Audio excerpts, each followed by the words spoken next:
Good morning. I really enjoy telling stories where both it's a real story, but it has a positive ending.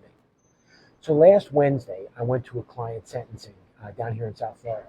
Client was an attorney that pled guilty to taking about $3 million from his escrow account. We did a lot of preparation over the past few months, and one of the key parts of his presentation, other than preparing for his pre-sentence interview, preparing for sentencing, his allocution, was to really stress the amount of charitable work he did.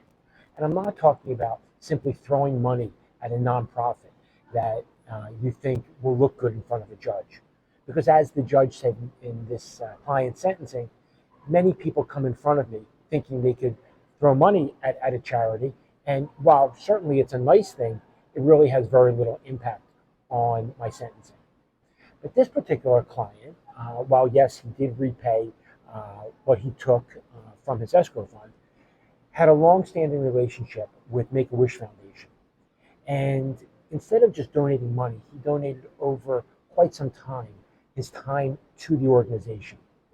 And if you're familiar with Make-A-Wish, many of the children ask to go to one specific place, Disney World. So not only did he help organize the trips, but where people had challenges, maybe one parent or no parents, he actually escorted them.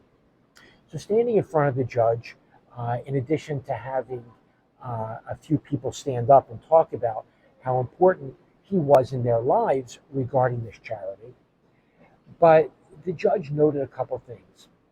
He said, in addition to how he saw that the defendant repaid their debt, the financial debt, that he was willing and able to give back to others in a philanthropic way.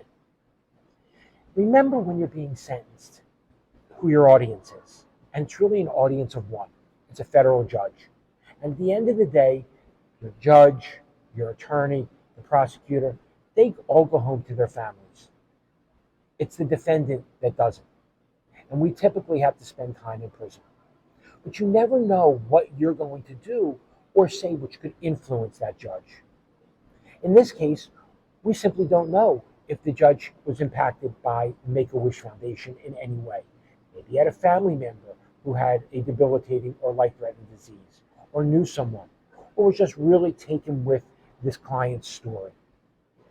But you always have to consider your audience and how your story could impact how they decide to sentence you. Remember, when giving your time and resources to a philanthropy or nonprofit, it's about what you're doing.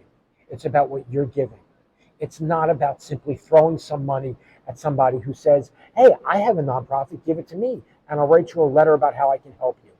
That's not what a judge wants to see. A judge wants to see, how did you play into that nonprofit? What did you do to change the lives of the people involved in that nonprofit? Not simply throwing some money about it. You'll see in the blog I've written some of the ideas regarding nonprofits and philanthropies and how you might consider getting involved as early as possible in one. If you have any questions, as always, feel free to call, text, or email me. Thank you.